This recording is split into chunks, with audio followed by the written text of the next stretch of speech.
आत्ताची सर्वात मोठी बातमी आपल्याकडे येत आहे ती म्हणजे पांढरीच्या पुलावरती मोठा अपघात झाला आहे। छत्रपती संभाजीनगरकडे जाणाऱ्या ट्रकने जवळपास 7 वाहनांना धडक दिली। अक्षरशः या गाड्यांचा चुराडा झाला आहे।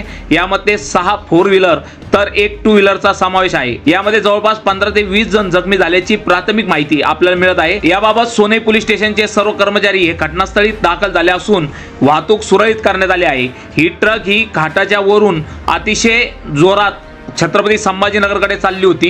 यावेळेस तिने समोर चालणाऱ्या जवळपास 6 कारला धडक दिली तर एका 2 व्हीलरला धडक दिली आहे। यामध्ये जवळपास 15 ते 20 जण जखमी झाल्याची प्राथमिक माहिती आपल्याजवळ येत आहे।